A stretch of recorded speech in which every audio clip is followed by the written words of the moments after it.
ज्ञान नहीं देना ये शालिग्राम है, बैजंती माला है, ये शालिग्राम भगवान कृष्ण की माला है। हाँ ये बैजंती। दोस्तों, मैं आज आया हूँ मम्मी के साथ बद्रीनाथ पे। तो आपको बद्रीनाथ का एक छोटा सा व्लॉग जैसे आपको बताया था, तो आज बद्रीनाथ के बारे में सिर्फ ही बताएंगे। बद्रीनाथ में अगर आपको घूमना है तो एक तो हमारा प्रथम है कि हमारा बद्री के आप दर्शन कर सकते हैं। दूसरा कि हमारा तप्त कुंड है। तप्त कुंड नहाना बहुत ज़रूरी है। कहा जाता है कि बद्री से मिलने से पहले, यानी कि आप बद्रीनाथ के मंदिर से मिलने से पहले आप तप्त कुंड में अवश्य नहाएं, क्योंकि इससे कहा जाता है कि पहले भगवान विष्णु जी हमारे उस तप्त कुंड में नहाते थे। और ऐसा भी माना जाता है कि जैसे उस तप्त कुंड से हमारे जो रोग होते हैं, जैसे कि जोड़ों में दर्द होते हैं, किसी के बीमारी कुछ होता है, उसको भी निवारण मिलता है और शरीर काफ़ी हल्का होता है। तो आज जैसे कि मैं मॉर्निंग में नहाया था, तो मॉर्निंग में काफ़ी बेहतर लगा था मेरे को उसका, कि बेहतर है। तो इट्स अ गुड। और दूसरा हमारा है चरण पादुका, जो कि यहाँ से ऊपर है।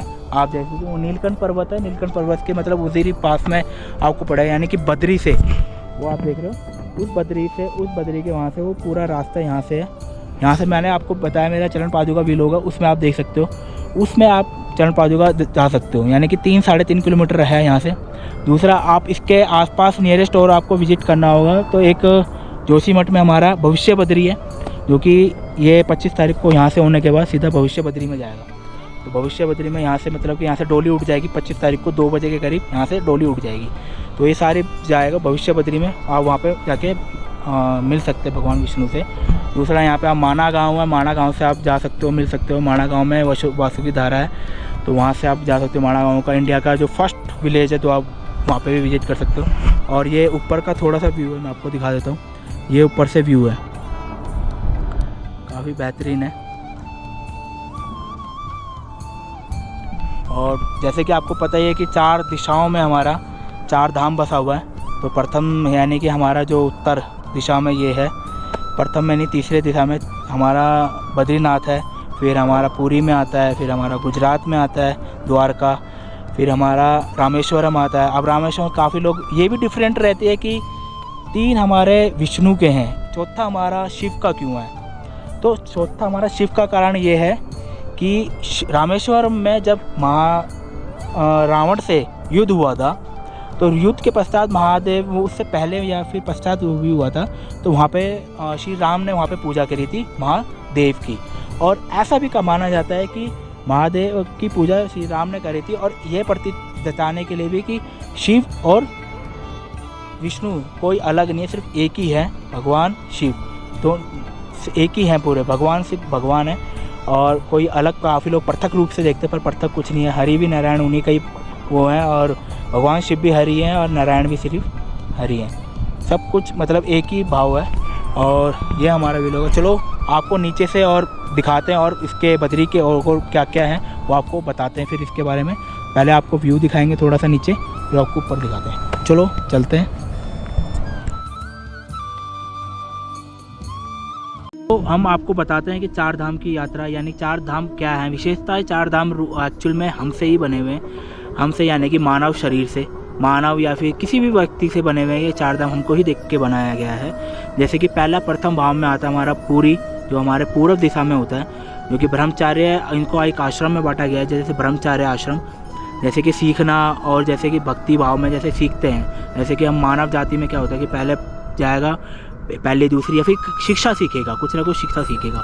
तो हमारा वो पूरी यानी कि प्रथम हमारा धाम रहता है। दूसरा हमारा धाम रहता है द्वारका, यानी कि गृहस्थ जीवन, यानी कि कर्म और धर्म का पालन करना, जो कि हमारे कर्म और धर्म हो। जैसे कि शादी, फिर पढ़ाई के बाद क्या करता मानव, अपने बीवी बच्चे की शादी शुदा के जीवन में, अपने धर्मों के जीवन में पालन पोषण में रह जाता है। अपने धर्म के प्रति भी, जैसे कि आप जो भी जिस भी धर्म का उसके प्रति सम्मान जनित रखना, और उसके नाव नीचे ना होना। तीसरा हमारा आता है बद्रीनाथ, यानी कि वनस, इसको बोलते हैं वनप्रस्थ बोला जाता है, उत्तर दिशा में, जो कि बद्रीनाथ में है। साधना और ज्ञान, ये भी ज्ञान की प्राप्ति हुई आते हैं। फिर आता है शादी के बाद हमारे बच्चे होते हैं, बच्चों की शादी जो होती है, उसके बाद हम अपने जो भी हमारी बहुएँ हो गई, हमारे बच्चे हो गए, उनको ज्ञान देना, उनको समझाना। कोई अगर वो कुछ गलती करते तो उसको हम समझाते हैं कि क्या से क्या करना है, क्या नहीं करना है। तो ये हमारा ज्ञान के प्रतीत होता है। चौथा होता है हमारा रामेश्वर, यानी कि दक्षिण दिशा में संन्यास। ये बोला जाता है कि हमारे अब मानव जाति से भी इसका भी संन्यास, आप बोलोगे मानव जाति कहाँ संन्यास है, इसका भी संन्यास आश्रम बोला गया, यानी कि भक्ति से ईश्वर की एकता। यानी कि जब हमारा बुढ़ापा होता है तब हम क्या बोला जाता है कि ये ईश्वर तू ही है, तो ईश्वर ही ईश्वर बोला जाता है और कुछ बोल ही नहीं सकता, क्योंकि बुढ़ापे में किसी का जीवन चल ही नहीं पाता, कोई कुछ नहीं पड़ता, बस वो भक्ति का ही नाम ले रहा होता है और कोई स्वभाव नहीं होता। जैसे जैसे एज ढलती जाती है वो भगवान का ही नाम लेता है।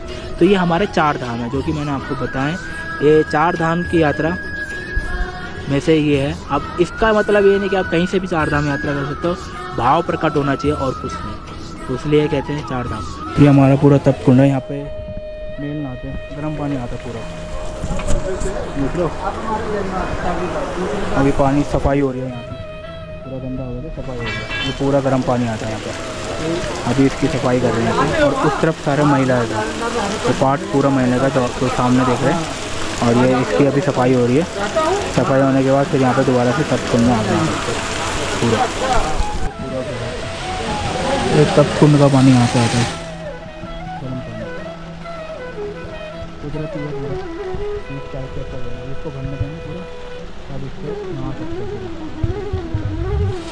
तो ये तप कुंड है। अभी आपको ऊपर मंदिर दिखा, वॉक चल रहा है, तो अभी 3 बजे तक खुले हुए, ठीक है। तो अभी 3 बजे के बाद तो अभी हमारे यहाँ पे भीड़ श्रद्धालु हैं, तो विजिट करके तो फ़ोटो सेशन चल रहा है यहाँ पे सभी का फ़ोटो। तो एक भाई यहाँ पे फ़ोटोज़ कुछ शीश यहाँ पे लगे हुए खड़े। तो अभी ये यहाँ से आपकी एंट्री है, तो आपको जाते वक्त मार्केट भी दिखा दूँगा कि हमारी क्या मार्केट है, क्या है पूरा प्रॉपर तरीके से। और ये भाई हमें मिला थे, भगवान बेच रहा है, सभी आए तो इन भाई से ले भगवानों को माला वगैरह। तो ये नीचे का व्यू है पूरा प्रॉपर, ठीक है। तो आयो बताइए आपको माला के बारे में, कैसे माला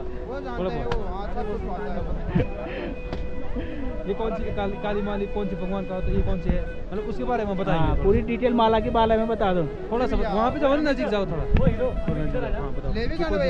लेना नहीं है मैंने अभी, 2 मिनट की ज्ञान है तो बढ़िया। थोड़ा आप यार ज्ञान नहीं देना ये तुम। शालिग्राम है, बैजंती माला है, ये शालिग्राम भगवान कृष्ण की माला है। हाँ ये बैजंती माला लड्डू गोपाल की, थोड़ा पिछले, हाँ कमल कट्टे की, हाँ।